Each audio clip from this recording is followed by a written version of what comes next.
से कहा है कि आज यदि माँ शादी को मना कर दिया तो कोई बात नहीं है, लेकिन बारात द्वार से लौट गई तो इसमें बदनामी तुम्हारी भी होगी। मैं ना समझ गई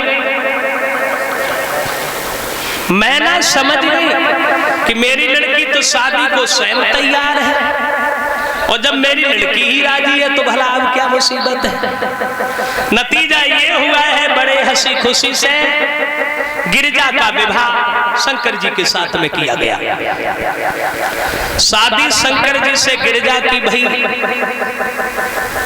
हेमांचल को अभिमान हो गया कि हमने बड़े सुंदर सुंदर भोजन बनवाए, सुंदर भोजन बने, और शंकर जी थोड़ी सी बारात लेके आए और ये भोजन सब बर्बाद हो जाएंगे। शंकर जी हेमांचल का अभिमान समझ गए। भगवान शंकर ने ऐसी माया फैलाई, जो हेमांचल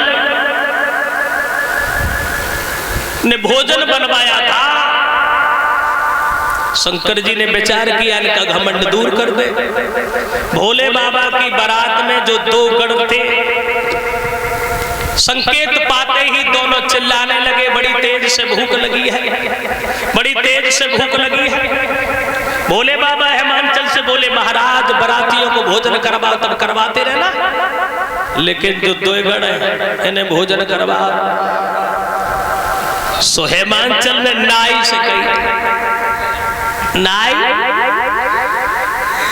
इन दोनों को लिवाया जा और भोजन करवा, और जे अगर भोजन न करे इन्हें जबरदस्ती खवा। नतीजा ये हुआ, दोनों को लेके जब पहुंचे और थोड़ी देर में भोजन सारा खत्म कर दिया उन्होंने। अब वो भोजन करते रहे और भोजन बंद करने का नाम ही नहीं ले रहे, पूरी रसोई खत्म, कुछ नहीं बचा। अब नाई ने आके शंकर जी से कहा है कि भोले बाबा कैसे तुमने दो गण भेजे हैं, उन्होंने कुछ नहीं छोड़ा। शंकर जी ने तुलसी का पत्ता लिया है, जवाब दिया तोड़ के दोनों की थाली में रख देना।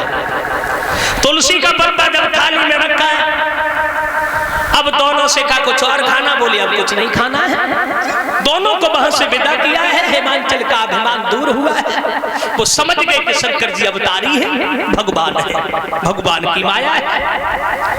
और जब भोजन नहीं बचे हैं, विवाह हंसी खुशी से हुआ, तो दोबारा भोजन बनवाए हेमांचल ने सभी को भोजन सम्मान के साथ करवाने को। और भगवान शंकर को भी जब भोजन करवाया है तो भोले बाबा भी भोजन करने बैठे, जितने बाराती थे सब साथ साथ भोजन करने बैठे। लेकिन एक भगवान शंकर ने लीला और दिखा दी। शंकर जी के बगल में